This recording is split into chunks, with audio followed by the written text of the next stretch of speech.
The Tom London Show is brought to you by Suzuki Rivonia, the home of happy customers. The Tom London Show. Hello. How's it? Are you feeling good? I hope so. Thank you very much. Thank you, Elvis. Welcome to the show. It is a cold day in Johannesburg today. It is freezing cold today. Well, I think it's going to get colder. I think this is just the start of it. It's like a warning shot. It's winter saying, "Kabah! There's your warning shot. There's more coming." It's funny how we all become weather experts. I spoke to a friend this morning and she said, "Oh, yeah, winter has come early and it's going to be a cold winter and a long winter." And then I thought, don't we say that every year? Anyway, I thought it's winter. My favorite thing to do in winter is have soup. I love soup, man. I can eat soup for breakfast, soup for lunch, soup for dinner. You give me a bowl of soup, I'm like, thank you very much. Thank you very much for the soup. And today I thought we'd share soup recipes. I'll tell you my favorite soup recipes if you'll tell me your favorite soup recipe. Bet you've never swapped soup recipes before, at least not online.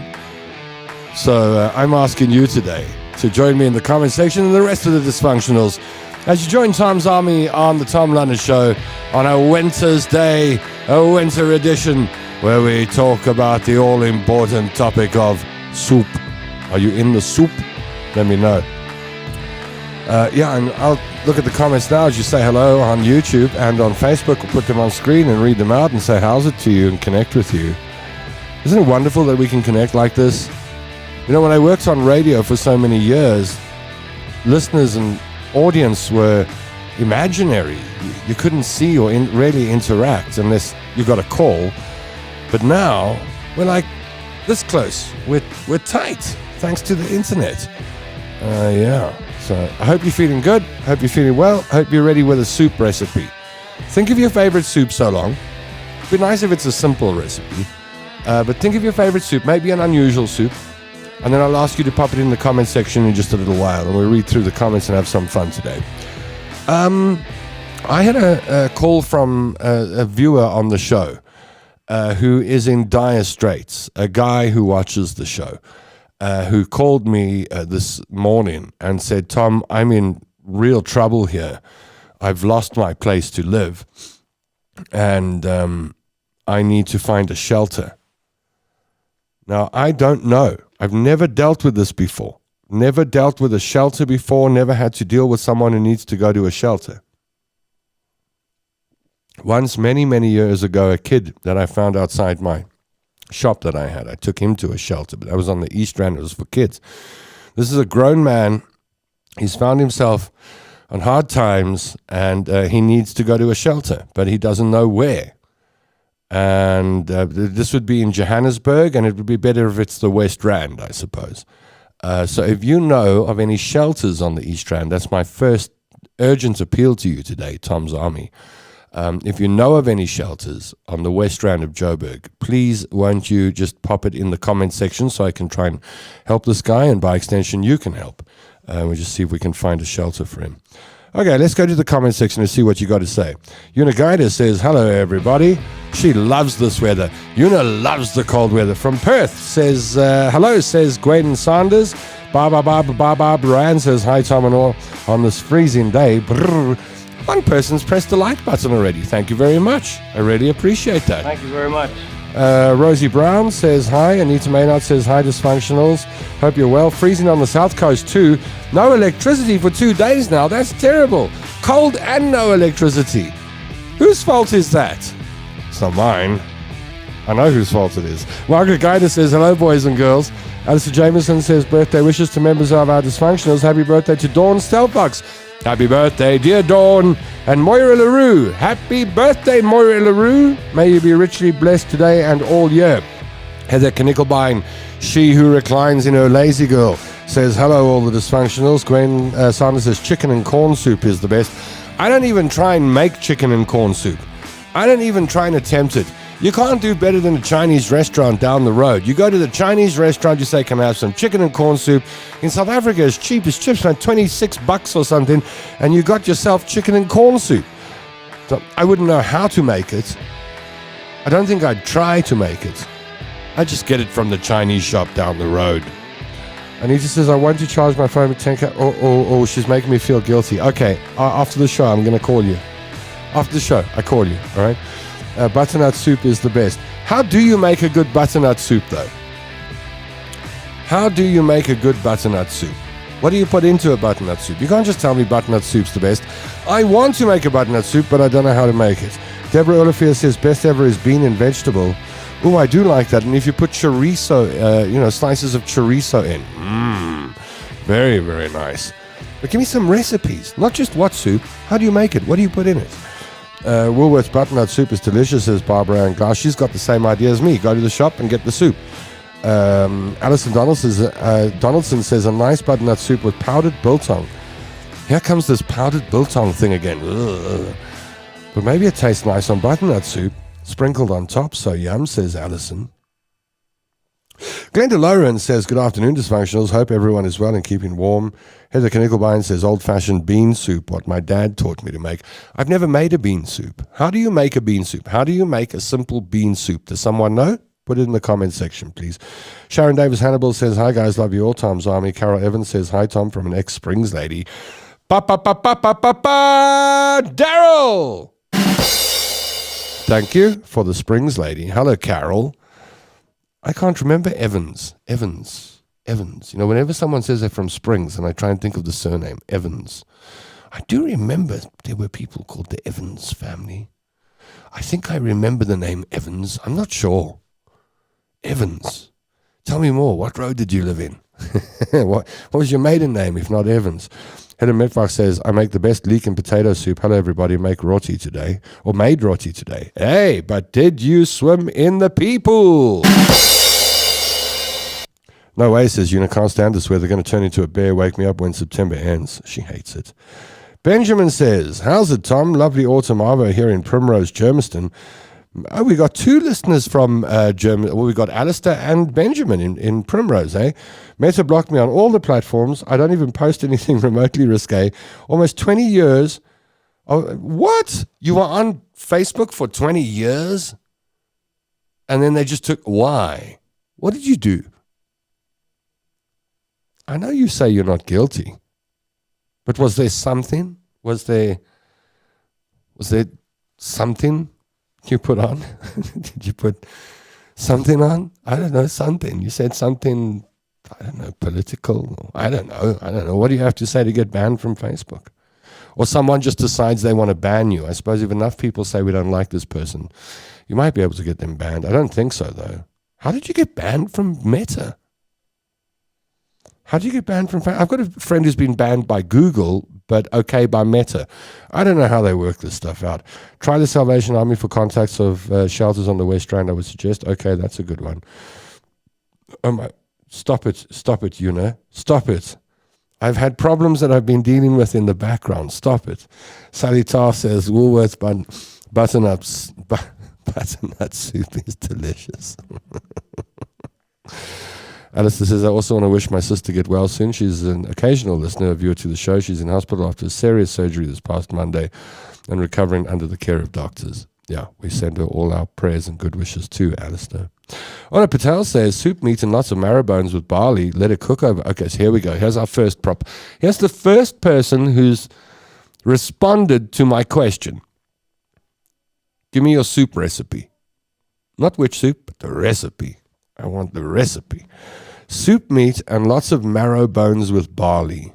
Okay, so you put soup meat, lots of marrow bones with barley. I guess you put water in it. Maybe stock. I don't know. You put beef stock or something. Let it cook overnight, then let it cool so any fat can be skimmed. Mince lots of veg and potatoes and onions and carrots and garlics and tomato. Add to the mixture. Let it cook for hours. Add lots of chopped fresh parsley. Sounds very basic, but it sounds delicious. I'm going to try that. Freeze any leftovers and heat in the microwave when needed. Grew up with veggie soup. I love vegetable soup. I love vegetable soup.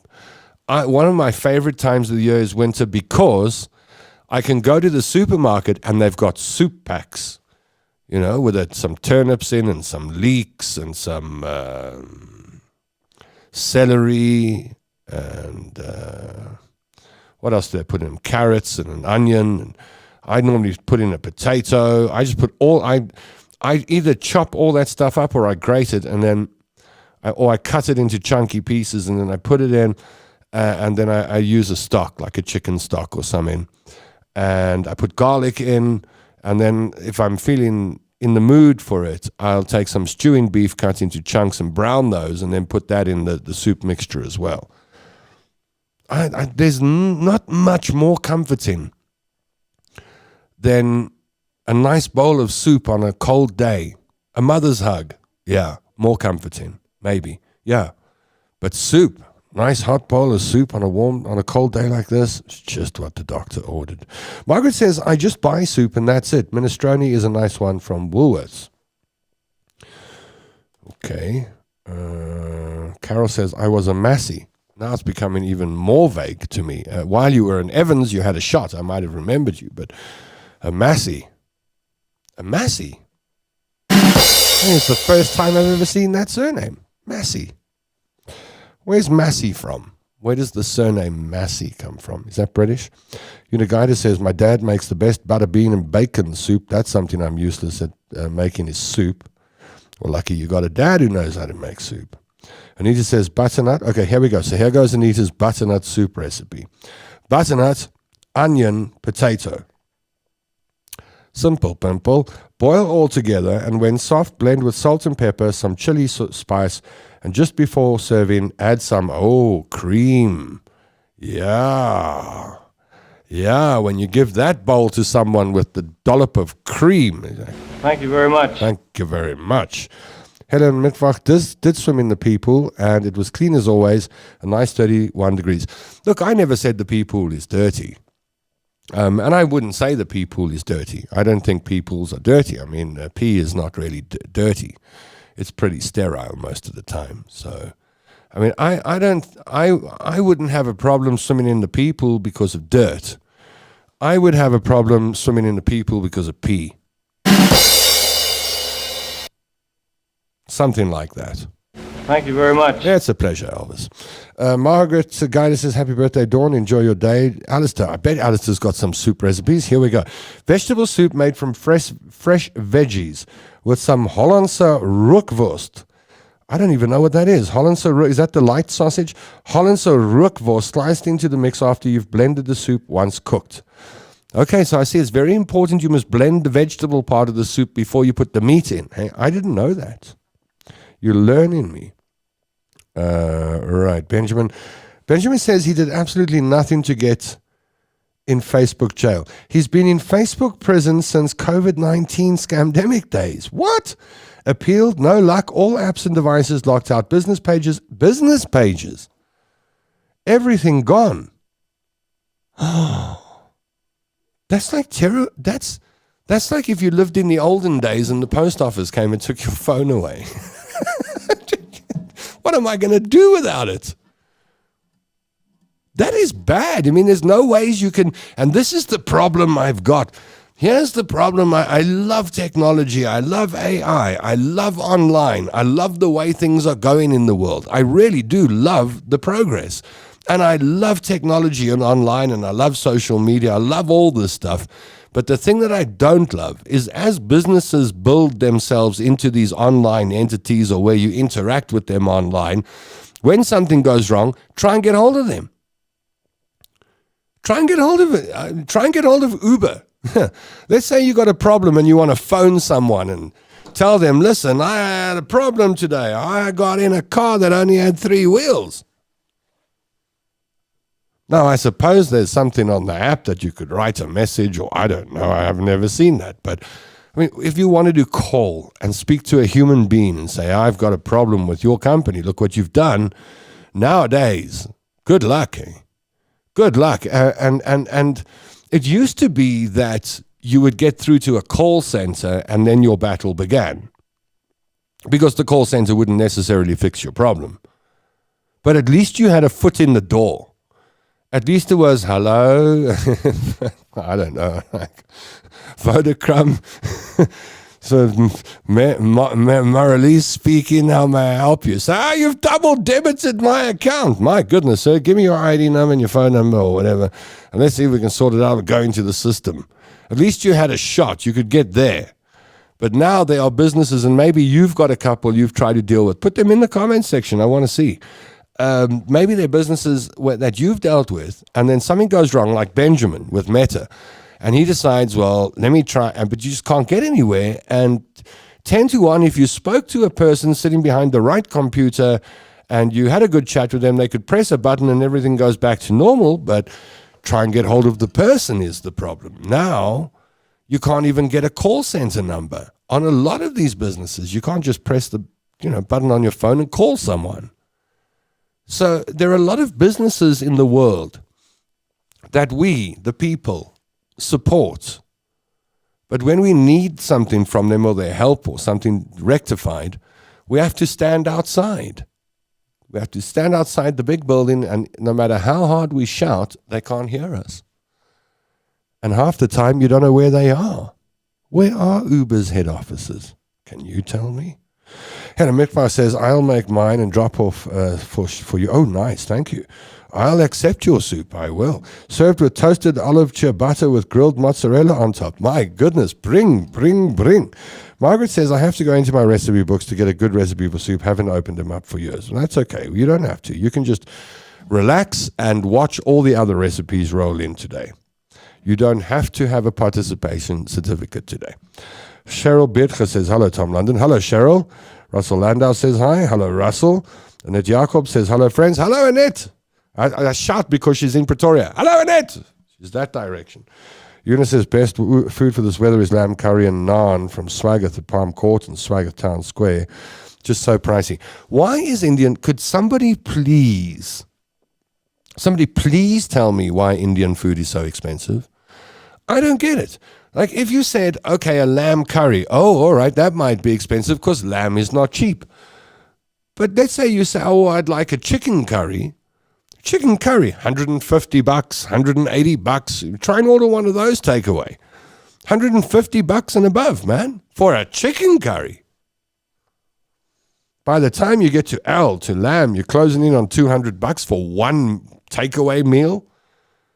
And I always sit and look at it and I go, but hold on a moment. Surely the ingredients in that weren't like, if you sell something for $150 in the food business, you would want your ingredient cost, if you're working on a 60% gross, you'd want your ingredient cost to be 90 Rand. Is that right?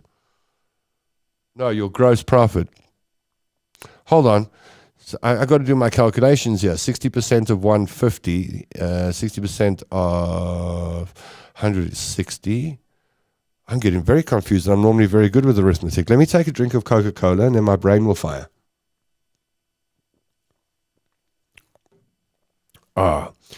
60% of 150 is 90. Okay. So you wouldn't want your costs to be more than $60. So that's what they're saying, right? There's 60 rands worth of stuff in this chicken curry. But I don't think there's 60 rands worth of stuff in there. I don't think there can be more than 20 or $30, which means the price should be under 100. Why is all the other fast food cheap, but Indian food is expensive? Is it a conspiracy? Did all the Indian restaurants get together and go, let's have price control? We won't let them have our food for nothing. I don't know why the Indian food is so expensive. I just don't get it. And hamburgers became expensive. They were like middle of the range before, but now a hamburger's a real treat. So top of the pile's Indian food, then hamburgers underneath that. I'm like, well, geez, buy a couple of hamburgers from Rocco Mamas. You better bond your house. But get a couple of curries from the Indian restaurant. Definitely bond your house. I don't understand it because there can't be more in that than the others. Like in a Chinese meal, for example, if you had chicken biryani, chicken, what do you call it? Chicken and rice. they sell that stuff like 2 for 130 rand. So why is the chicken curry more expensive? I don't get it. And I never thought I'd be sitting here talking about the price of chicken curry for 10 minutes. But man, you've got me going. Who started that? Una? Una started that. Why is Indian food so expensive? I want to know. One day you're going to come to Aqua, says Helen. I used to have a studio in Vodacom in the head office in Midrand. And my studio was in the Virgin Active building overlooking the pool. So if you look to the right out of the window, you could see the Virgin Active pool and you could see all the people on the treadmills at the same, I was one floor up. So if you look down, you could see the pool. And if you looked ahead, you could see the treadmills. And everyone used to think that I had one-way glass, like I couldn't see them.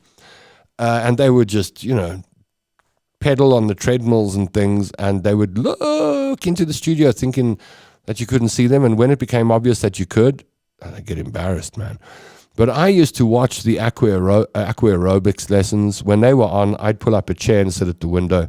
It was very sweet. There were these old ladies that used to come, very grey-haired old ladies, and they would come there, and they'd be very fit and sprightly, and they put their costumes on, and I don't know, you put your swimming caps and your goggles and nose plugs or something, and they would jump in the water, and then there would always be one old man. It was the same man. Those ladies kept that guy alive, man. He knew that however many times a week they had the people session, he would be there for the aqua aerobics, and he stood at the back. I don't know, they stand in lines or blocks or something.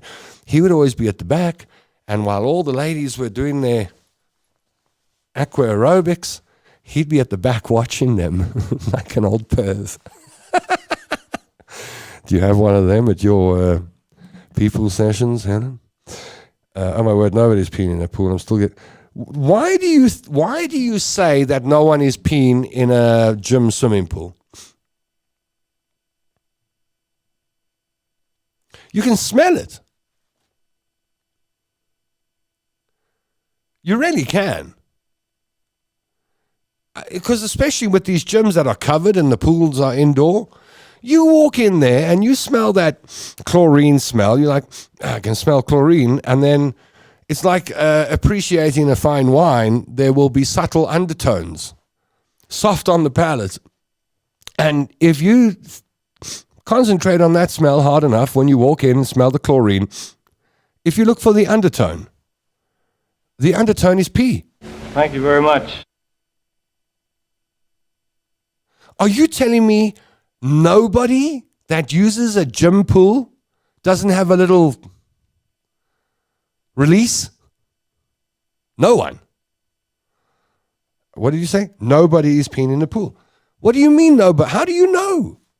How will you know if, firstly, the water's splashing around the whole time, so you can't look in the water and look for a yellow spot or something.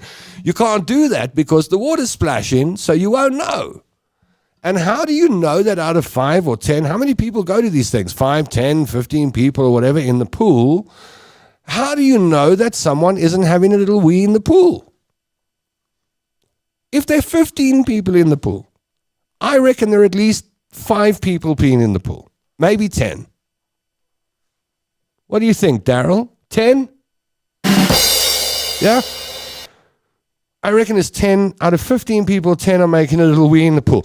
Look, they're probably not all making a big wee. I mean, it's not like probably they didn't save up their bladder from the night before. They didn't get up at 3 a.m. and go have a pee. They saved it all. It's not like they saved it all and then they jumped in the pee pool and then they just made a more of a pee in the pool. I'm not saying that. I don't say people come along and they just make a more of a pee.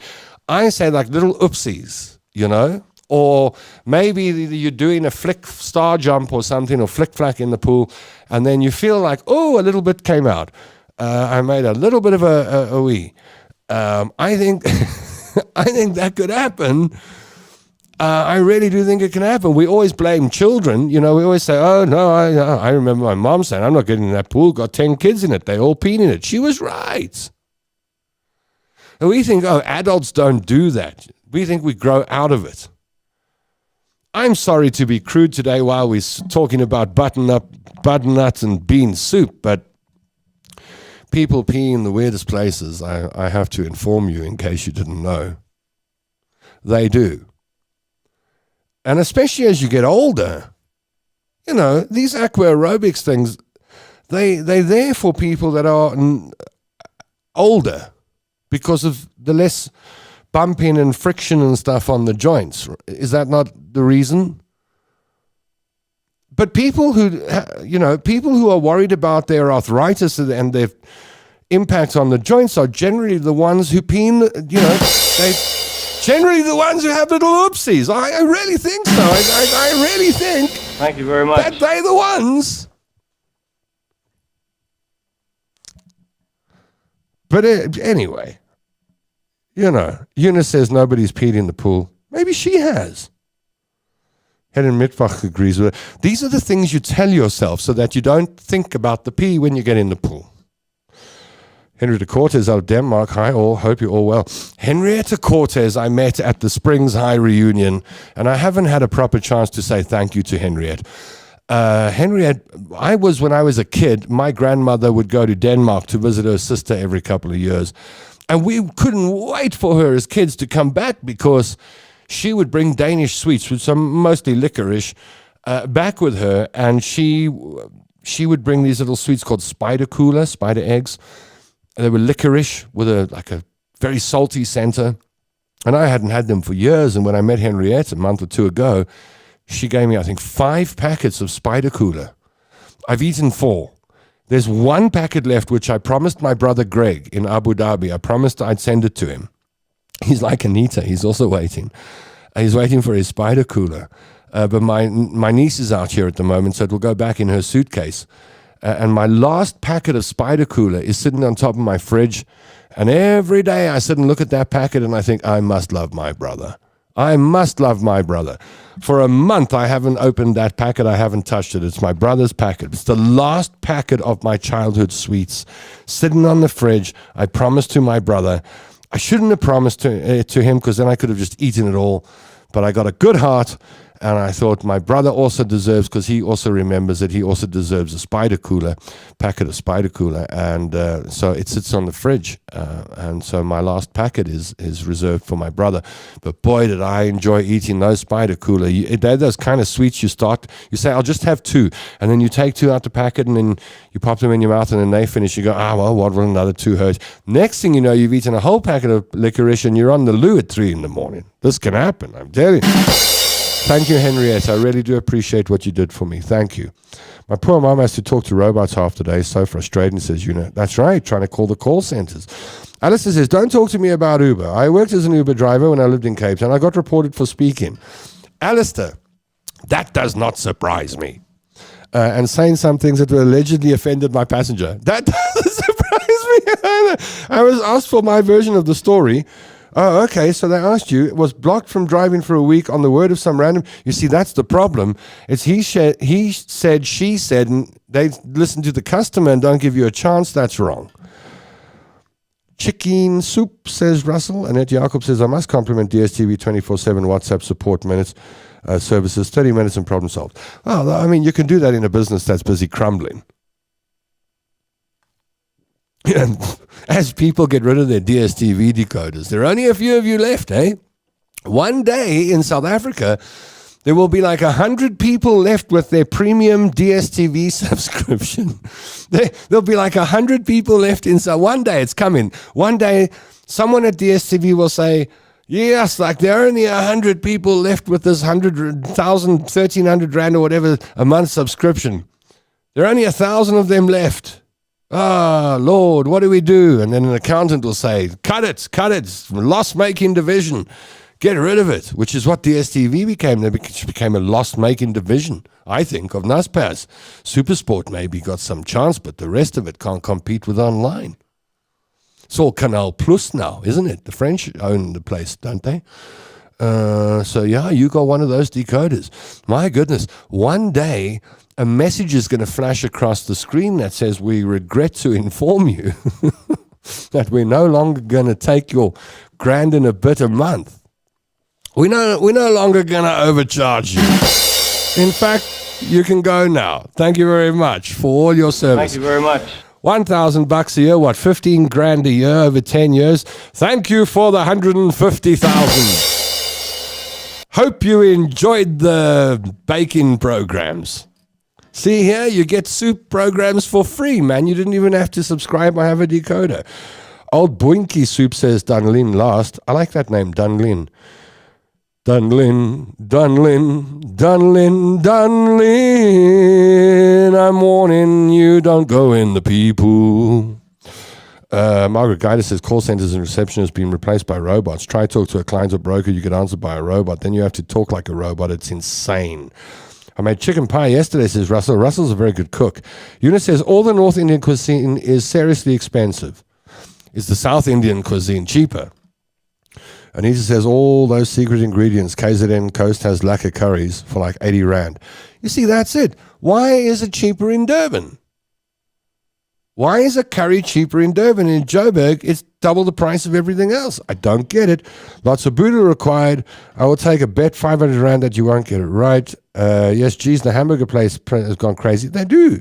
Hamburger used to say, well, let's get a couple of hamburgers. Now you go on the Uber Eats app, you say, I want a hamburger. It's like, by the time the deliveries come and you've added some onion rings or something, you're in for $200 for one hamburger. Come on. We all need to grow our veggies, our own veggies, make our own food. Buying food from all these places is exorbitant. You see, I've tried that years ago, and I've watched a lot of videos. I watched one recently where a husband and wife, they had a little homestead in America, and they turned out some seriously nice veggies.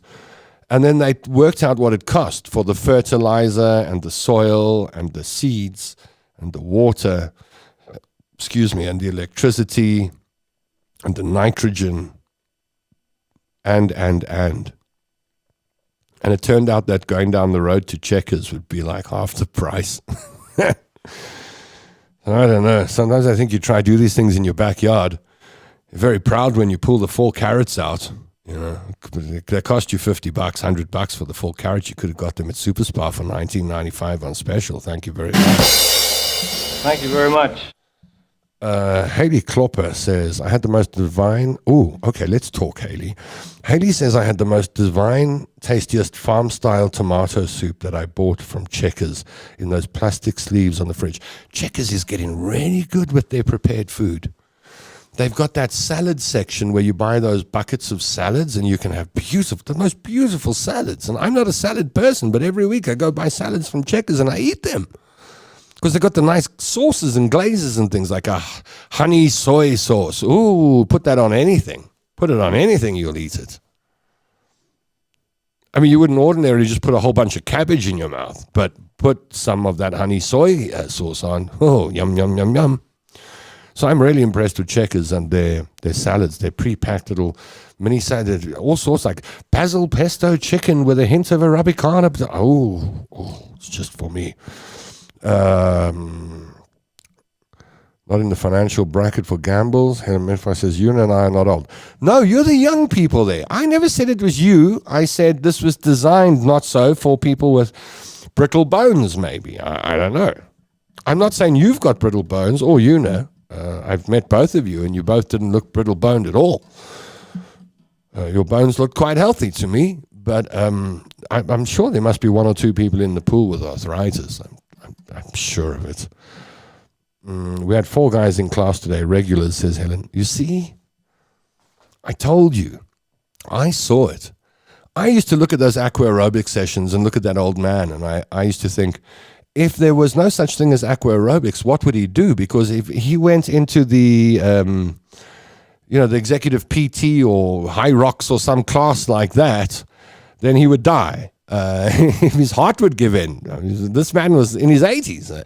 I mean, if he had to do like the big stuff in the big room where everyone does like high energy stuff for 60 minutes, now you'd have to use the paddles on him. But the aqua aerobics, it's nice and gentle.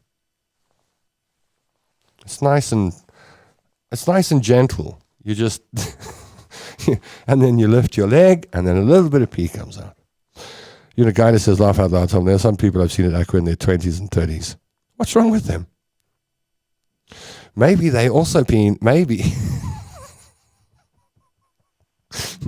Maybe they can't do the normal aerobics class because they'll let out a little pee and they go to the aqua aerobics class with the old people so that it can't be spotted. I'm telling you, there's something going on there. It's called pool etiquette. People do not do that. Oh, come on. Oh, come on. Oh, come on. Do you remember being a kid and then the adults would say, oh, you better not pee in the swimming pool because we've put a special chemical in there and a purple stripe or a purple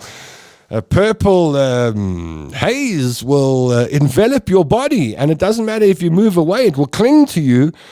And then all of us will be able to see that you peed in the pool and we'll all laugh. Now, I always wonder why they said the water will go blue, because if it was me, I'd make it go yellow, like bright yellow, so that you could immediately know what's going on.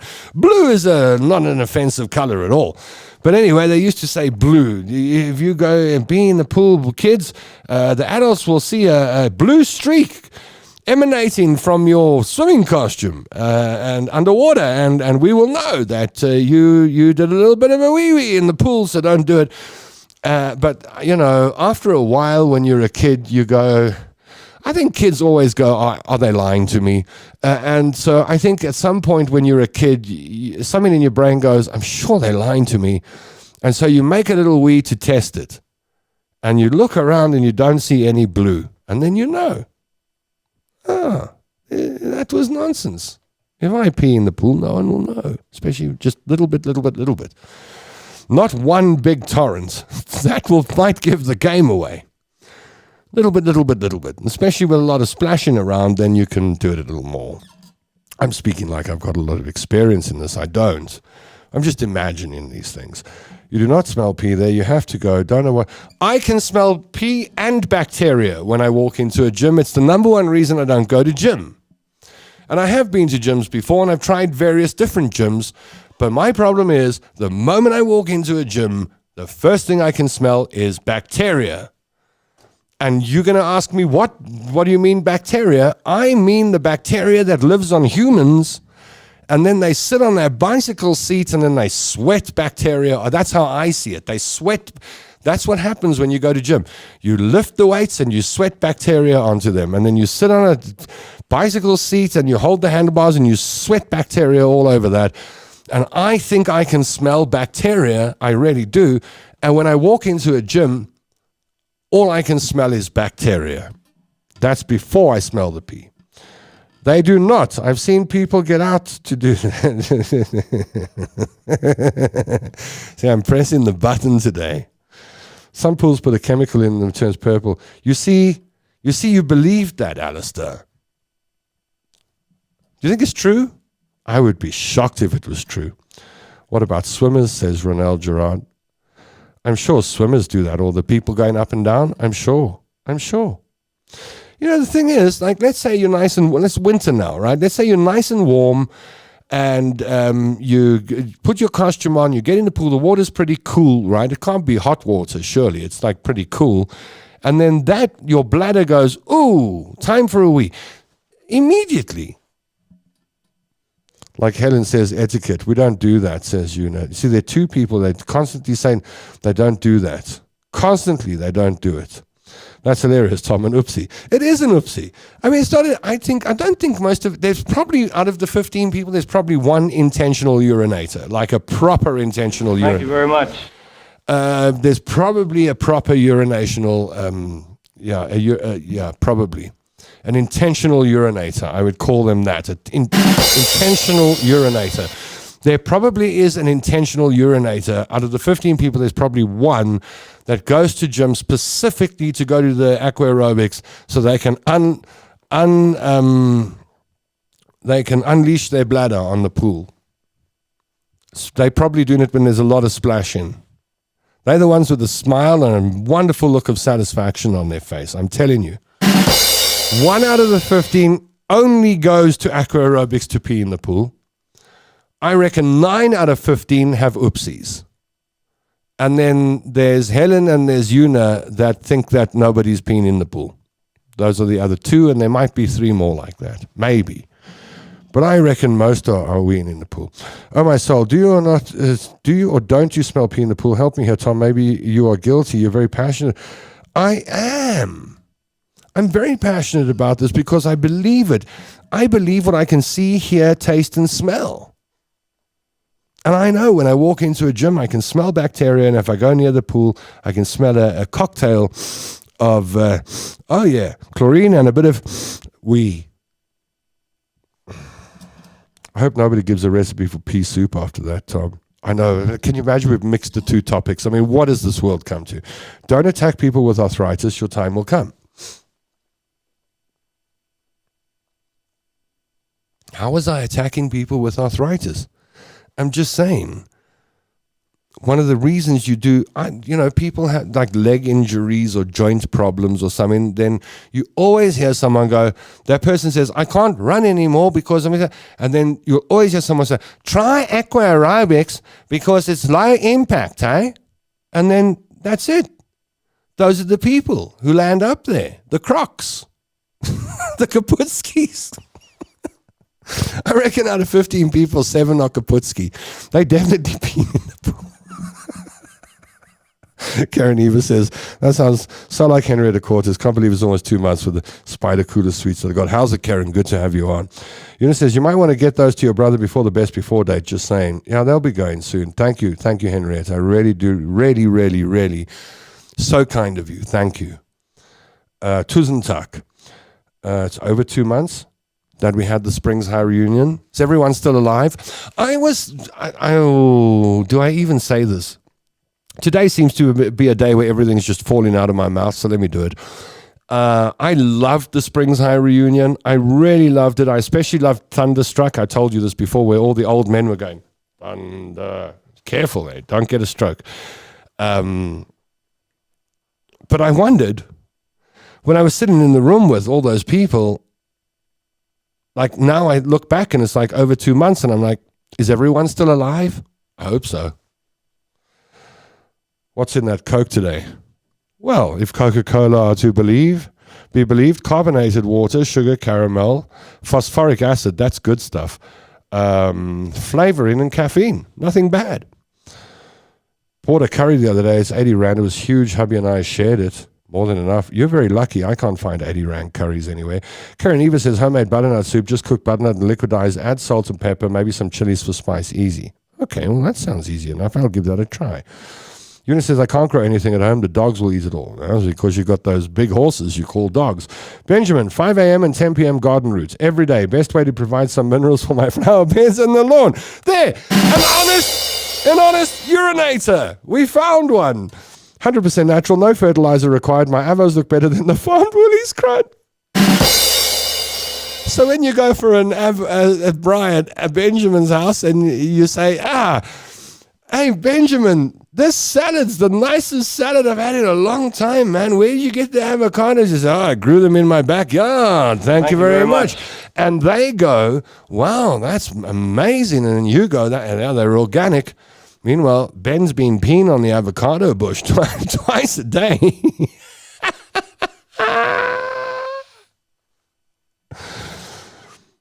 But he believes that his avos are better than the farmed woolies avos, thanks to his twice daily wee on the avo plant. My father's on board, Alan Holmes. Dad, I have an 85-year-old German friend who makes the most incredible Serbian bean soup. Serbians and beans all in one soup? That sounds crazy. Is that allowed? Thank you very much. Not in Serbia. Can't wait for the next time I'm in Marloth Park for some more. Alistair says, I went to the hospital the other day with pains in my hands and legs. I thought it might be arthritis. Turns out the doctor said it was early onset rigor mortis. Give the man a drum roll. Aqua aerobics equals pea soup. Give her a drum roll. You really have it in for the pea pool, don't you? Says you. Yes, I do. The silent pea in swimming, says Terry van der Wolf. If you make the pool go yellow, you need to drink more water. Surfers and divers pee in their wetsuits, my friends. Did it at the Brass Bell when coming out of the water in the ocean. I know this because my brother's a scuba diver, and his pet hate is people who pee in their overalls. What are those diving overalls called? Diving suits. The skin suits. What are they called? Skin diver suits. I don't know. What is it? Suits. Diving suits. apparently when you're a scuba diver, one of the nicest sensations in the world is to be 15 meters under the water with your goggles on and breathe in homemade oxygen. And you swim in through the water and you need to make a little wee. And it's a bit cold in the ocean. You just make a wee inside your wetsuit and it warms you up. You've got your own heater. And if you're feeling a bit cold, you're like, I think I need to turn the temperature up. You make a little wee in the wetsuit. Now, the problem is that when you get out the water, I believe, according to scuba divers, I ain't one, but according to scuba divers, when you get out of the water, sometimes that's when, because the wee has gone into the material, the neoprene or whatever they use, and so it kind of stays there. And then scuba divers, they hang their wetsuits over the washing line or something to dry. And you can always smell the wetsuit of the person who is the intentional urinator. It smells different. And when you have to share wetsuits, it becomes a problem. I know every now and then diving instructors have to call someone aside, usually a lady, and say, it's time for you to stop weeing in the wetsuit. Thank you very much. Thank you very much. It happens. Yuck, bacteria and pee, says Gwen. Yes, it's a soup of sorts. And Spa has no bacteria? Now you sound like Cupcake during COVID. I was thinking about it yesterday when I went to the spa, actually. I actually had the thought you're thinking of yesterday. Isn't that amazing? I thought it first, and then today you thought the same thing. We must be mentally telepathically connected somehow, because yesterday I walked into spa and there were people walking around and they were going like, because it's winter coming and they're coughing, people starting to cough. And I was like, uh-oh, get out of here. And then I thought, no, if you want a strong immune system, you must go in. Don't wipe the handle of the trolley. Don't wipe the handle of the trolley. When you go past the counter, run your hand over the counter. Pick something up and put it back. Hold on to the receipt. Shake hands with the teller. Say hello to the manager and shake hands with them too. Hug a stranger and build up your immune system. That's what I say. That's why Una and Helen don't get sick, because they've got such a strong immune system from the people. I'm having a convo with the gym manager as a good friend tomorrow. I want to hear what he says. I'll report back. Oh, record it for me, please, and send me the voice note. Because I reckon if that gym manager is an honest human being, they will tell you, you know, Helen, don't tell anyone, but every now and then we have such a problem with Glenda. She's known in the office as the frequent urinator. I'm actually sending him a copy of the show today. Does he have he has a sense of humor? Well, I'd like to say hello to the gym manager of that gym and just say, sir, I salute you and I applaud you. I mean, you know, to have to deal with these people peeing in your swimming pool must be one hell of a job. And you can't even put signs and things. Maybe you can. Do they have signs say no weeing in the pool? But you can't even point anyone out. I mean, you can't put the chemical in. That would lose you a gym contract, wouldn't it? I mean, you see, this is the thing. The gym and the gym manager, they don't want anyone to I don't think, if I was a gym manager, let me just talk for me, because I don't want to upset the gym manager. But if I was a gym manager, then the last thing I would tell my customers is, there's pee in the pool. I would never. I would always be like, no, never. But in the back of my mind, I would be like, I ain't getting in that pool. In fact, the question that I've got for the gym manager is how often the gym manager gets into the people. That's what I want to know. I used to have these discussions with an ex-girlfriend. She's very famous in the gym world, Shani DeWitt. She can like bench press 1 ton.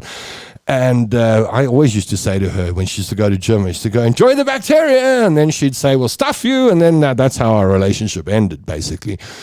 But yeah, I firmly believe this. And I really hope that the gym manager's watching the show, because the gym manager will not only learn how to make butternut soup the right way, but also learn about his people. We'd love to hear the feedback on this. I will promise. Oh, Helen's going to do this. She's going to say it. Please, please, please, please, please. I've got one question. Let's make it easy. One question for the gym manager. Out of 15 people in the pool, how many are making a wee? That's what I want to know. Tom, you have an unbelievable obsession about pee today. What an imagination. I don't. They bring it up. They keep telling me about there's no pee in the pool. I'm not the one that says it every day. I'm not the one going there's no pee in the pool. They do it every day. Every time we have a show, Helen has to tell me that she went to aqua aerobics because she's prompting me, you see. And Una does it now as well. They're prompting me. They know. They're pressing the right button and they know I'm going to respond. And I'm going to start a show talking about butternut soup and I'm going to end it with old people peeing in the pool. They know that. Can't you see it? They're manipulating me. Una Geider and Helen Mittwoch, those two ladies, are manipulating me and they are actually changing the nature of my show. It's them. They bring it up. They say, oh, had a lovely aqua aerobics session. And they know I'm going to say people. They know it. It's their fault. The Serbians make great soup, Alan, I agree. I've never eaten a Serbian before. Comrades runners pee in their shorts. You see.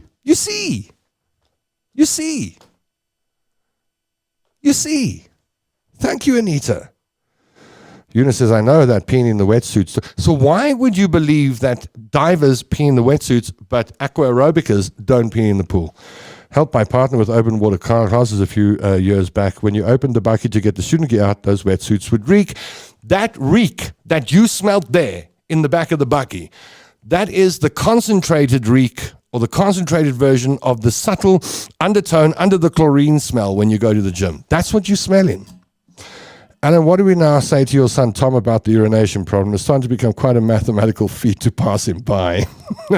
There's no signs, Tom. There's no signs saying no peeing in the pool? Well, what do you think's going to happen? People are going to pee. You can't have a country like ours and not put signs up saying don't do this. If you don't put a sign up, nothing will happen. Look at the hotspot, hijacking hotspot places. You put the sign up there, it's a hotspot.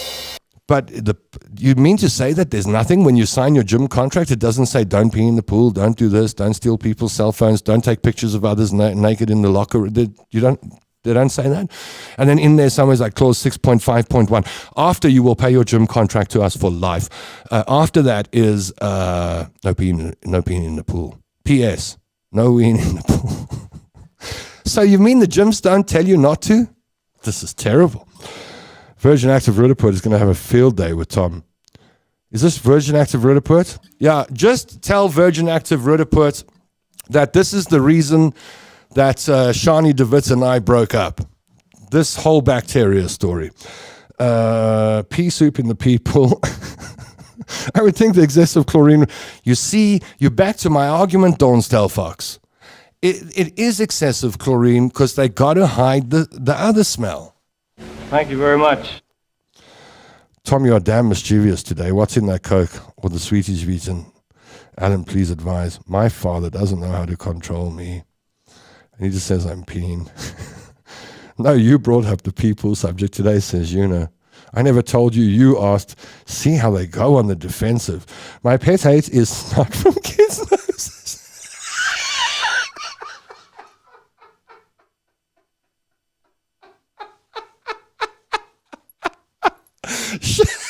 Sharon, you have made my day.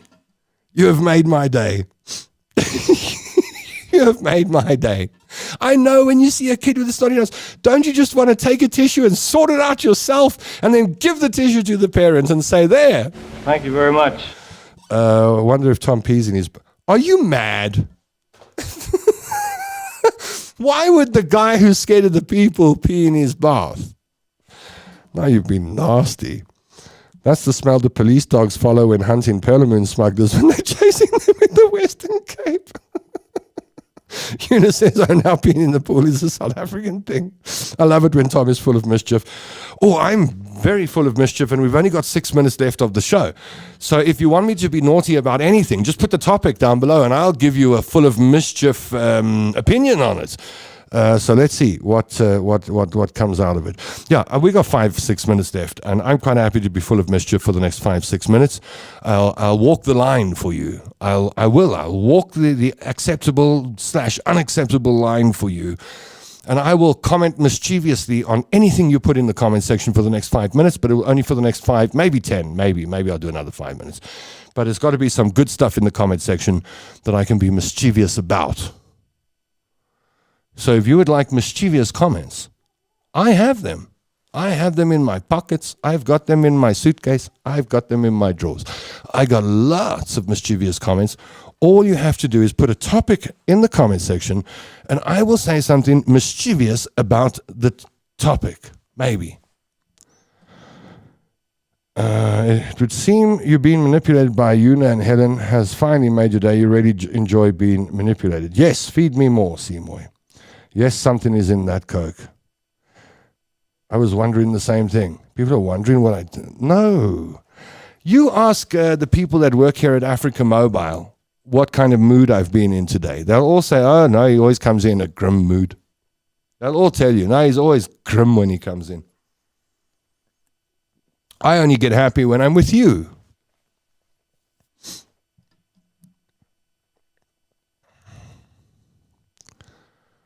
Alistair Jameson and Anita. Poor Benjamin's been banned by Meta for less than what you just said in the comment section. When last did you pee in your pool at home, Tommy, says Margaret Guider. Well, firstly, it's not my pool. It's the landlord's pool. So I don't pee in it. If it was my pool, I'm going to be honest. I'm going to be honest with you. If it was my pool, then, and I was the only person that swam in it, then I probably once in a while, in a blue moon, I probably would go to like the deep end and probably would. And if I was in an aqua aerobics class, I definitely would. I would be the guy that's been on. I would go to the aqua aerobics class every day. I'd go there 5 days a week for 52 weeks. And I would 250 days a year, I would go there and I would make 250 wees in the pool. You're enjoying this, Daryl? You are?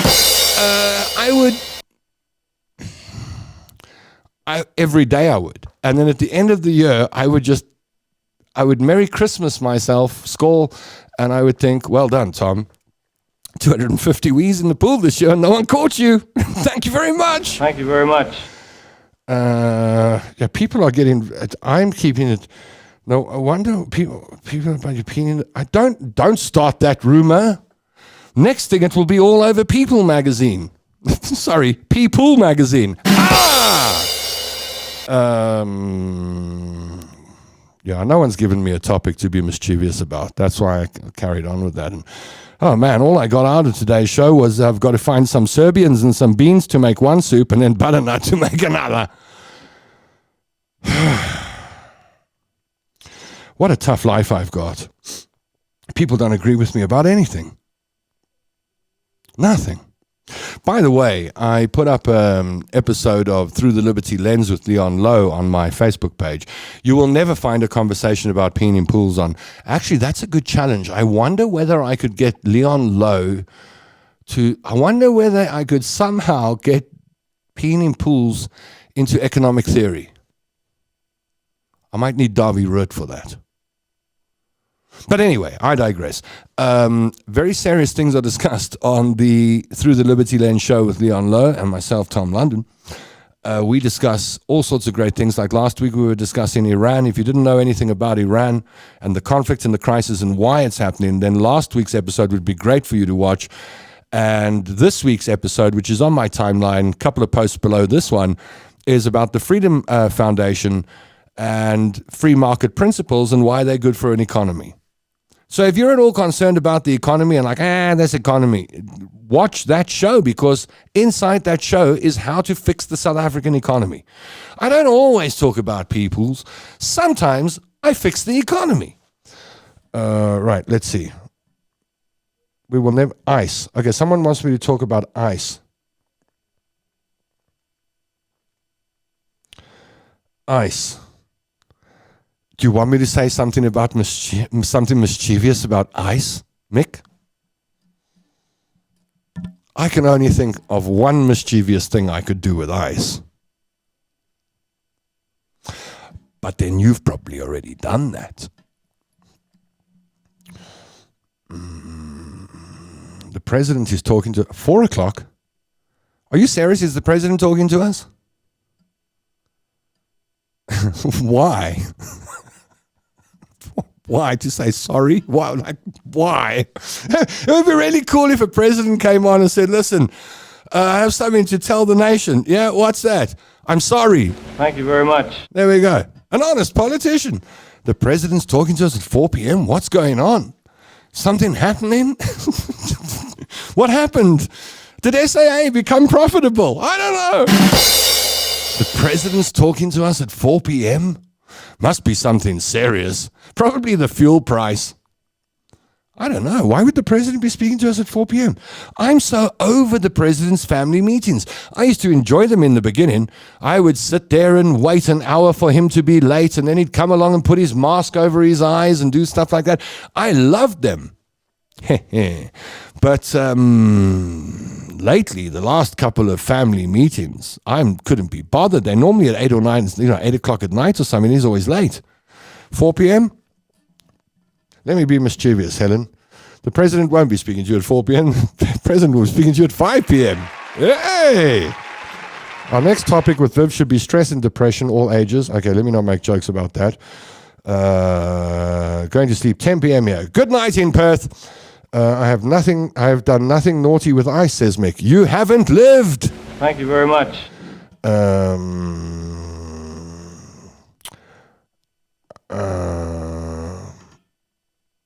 Police something from Pretoria. Oh, is he going to explain to us why our police service is stuffed? I think the Madlanga Commission and the ad hoc committee have done a good job on that. You're going to make big changes if you want to fix the police system in this country. You can't just make one or two little fire one, move in another one. That ain't going to fix it. You got to make big changes. If he wanted everyone on his side, if President Ramaphosa wanted the South African public on his side, he would announce Julius Mkhwanazi as police commissioner or minister even. But I doubt he'll do that. Maybe I'm wrong. Maybe I'll be pleasantly surprised. Yeah. Well, there we go. I'll leave you with a joke. I've told this joke to 4 people today. 2 laughed hysterically and 2 didn't laugh at all. You are going to fall into one of those 2 categories. Are you ready? Guy goes into a casino and he walks over to the poker tables and he sits down at a poker table. There are 3 guys next to him and there's a dog, a Labrador, playing poker at the poker table at the casino. He says, my Lord, I've never seen a dog play poker before. That must be a very clever dog. And the guy next to him says, it's not that clever. Every time it gets a good hand, its tail wags. And that's where I'll leave you today. I'll catch you again Tuesday, 3 o'clock. I think I earned my money. I did stand up today. I was going to do recipes. It was going to be a nice like Kaiki Piring Mother's Club show today. That's what it was going to be. I thought we were going to sit around and talk about, oh, do you know, Val, that when you put cilantro into a Serbian stew, that's when the magic comes out. I don't know. Like, I thought we were going to do that. Instead, Una Gaida and Helen Mittbach forced me into talking about the people for so long. I'm sorry. I won't talk about the people for weeks now. I think I've got it out of my system.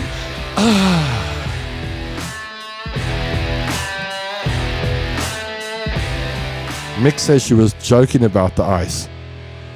Oh, so you have actually done naughty stuff with ice, eh? Huh? Okay. Yeah. Well, that's what we do as we get older. We just pretend we're naughty. Or I do. Okay. Bye. See you on Tuesday. Hope you have a lacquer weekend. Hope the people around you are nice to you. Hope you are loved. If you're not loved, I love you. Hope you eat lacquer food. I hope you make yourself a soup in the cold weather. If you're going along to aqua aerobics, take it from me. 51.27% of the people in the pool with you are making a wee. Thank you very much. This show is brought to you by Suzuki Rivonia. They are the home of happy customers.